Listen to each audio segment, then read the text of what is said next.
Have you ever just been scrolling late at night and get this weird feeling that something is fundamentally off? You know, this sense that the world feels broken up, like it doesn't quite make sense, and the ground is just constantly shifting under our feet? Well, you're not alone. That's exactly what we're digging into here, exploring that exact feeling through the eyes of some of today's most important thinkers. Right out of the gate, the philosopher Hannah Arendt just nails it. This isn't just about fake news or people spinning things, it's deeper. It's like the very tools we use to tell what's real from what's not feel broken. You know how two people can look at the exact same event and walk away with two completely different realities? That's what she's talking about. Our whole shared world is at stake. So yeah, this is the big question, isn't it? What is happening to our shared world? If you've ever felt that sense of unease, this is all about giving that feeling a name, a framework, so we can start to see the hidden architecture of the world we're living in right now. Okay, so first things first, we need to define the problem. This feeling, this instability, being disconnected, kind of adrift, it isn't just some vague anxiety. Nope, it's a very specific condition of modern life that thinkers have been trying to put their finger on for decades. The sociologist Zygmunt Bauman gives us this incredible metaphor for our time, liquid times. And it just makes sense, right? Think about it. Careers, communities, even relationships, they all feel less permanent, more fluid. When the solid institutions that used to anchor us are always changing, how are we supposed to find any stability?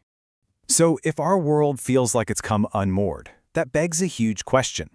Who are the architects of this new reality? Let's take a look at how power actually works in these liquid times. Noam Chomsky gives us a classic top-down view. He argues that power doesn't need to feed us a constant stream of lies. It's actually way simpler and way more effective to just distract us. It's like a magic trick. By setting the boundaries of what's normal to talk about, power invisibly guides our attention away from the stuff that really matters. But then, a cultural theorist like Stuart Hall comes along and says, whoa, hold on, it's more complicated than that. He argues that power isn't just pushed down on us, it actually circulates through us. We're all active participants. We negotiate what's real through the culture we consume and the ideas we buy into, sometimes even propping up systems that don't help us at all. So you see, it's not a simple case of one or the other. Modern power is really a two-way street. You have this top-down force that's directing our attention, for sure, but you've also got this cultural current that we're all swimming in and contributing to, shaping our values from the ground up. And this brings us to Michel Foucault's absolutely game-changing idea, normalization.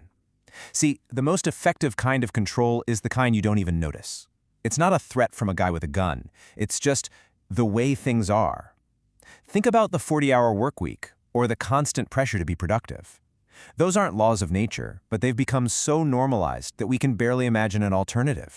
And this is where all these big ideas get really personal. This is how modern power actually feels day to day. It doesn't always feel like oppression.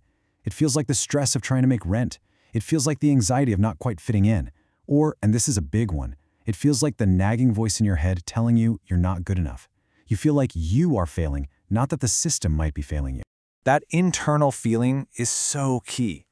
So let's shift gears a bit. Let's move from these big external structures of power and zoom in on the deep, profound consequences they have on our sense of self, our identity, and even the meaning we can find in our lives. The philosopher Jacques Ellul points out this wild paradox. Technology promises us everything, infinite possibility, endless connection. But he warns that meaning isn't found in having endless options. Meaning comes from limits, from making choices that actually matter. When every path is open and every decision is reversible, do our choices even have any weight? And the results of this constant connection are, well, they're huge. Just like media theorist Marshall McLuhan predicted, our attention gets shattered into a million little pieces, which makes it incredibly hard to form a coherent, stable sense of who we are. We're always on, but we're rarely actually present. We have all the information in the world, but as the philosopher Martha Nussbaum warns, all that stimulation can leave us feeling empty and disconnected from what really matters. In a world that feels so fractured and liquid, it's really no surprise that identity has become so central to everything.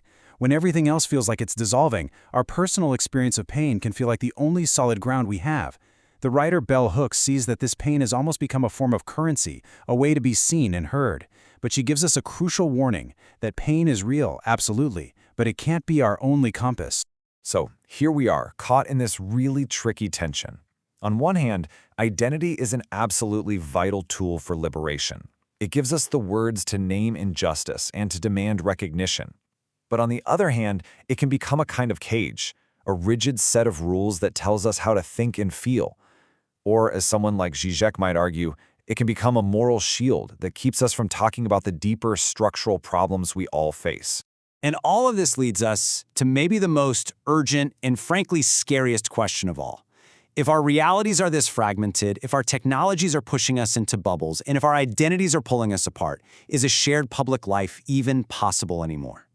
Arendt offers such a powerful diagnosis here. The problem isn't that we disagree with each other. People have always disagreed.